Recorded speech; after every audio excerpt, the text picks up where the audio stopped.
আজকে নিয়ে এসেছি ভেন্ডি আলুর একটা ইউনিক একটা রেসিপি। তার জন্য এখানে ভেন্ডি কেটে নিয়েছি, আলু পাতলা পাতলা করে কেটে নিয়েছি, আর কিছুটা টমেটো কুচি করে নিয়েছি। এদিকে একটা কড়াইতে বেশ কিছুটা তেল ভালোভাবে গরম করে নিয়েছি, ওর মধ্যে ভেন্ডিগুলো দিয়ে দিলাম। এবার ভেন্ডিগুলো ভালোভাবে ভেজে নেব। ভেন্ডিগুলো ভালোভাবে ভাজা হয়ে গেছে, এবার তুলে নেব। ওই তেলের মধ্যে আলুগুলোও ভালোভাবে ভেজে নেব, হালকা করে একটু নেড়ে চেড়ে নেব। এবার পরিমাণ মতো লবণ গুঁড়ো দিয়ে দেবো আর হলুদ গুঁড়ো দিয়ে দেবো হালকা করে, দিয়ে ভালোভাবে নেড়ে চেড়ে আলুটা ভালোভাবে ভেজে নেব। এদিকে আলুটা ভাজা হতে হতে এদিকে আমি একটা মশলা করে নেব।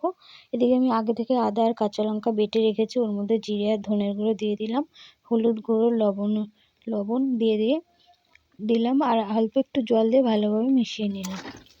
এদিকে আলুটা ভালোভাবে ভাজা হয়ে গেছে, এবার আলুটা তুলে নেব।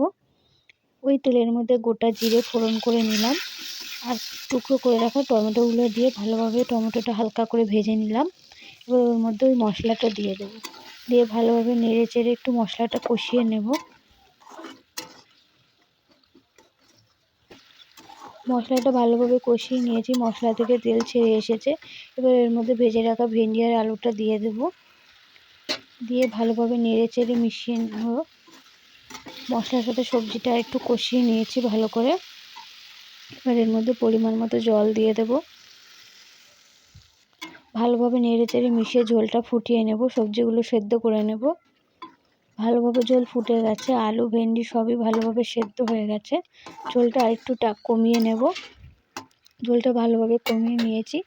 আশা করি তোমাদের ভালো লেগেছে। তোমাদের কেমন লেগেছে কমেন্ট করে জানিও।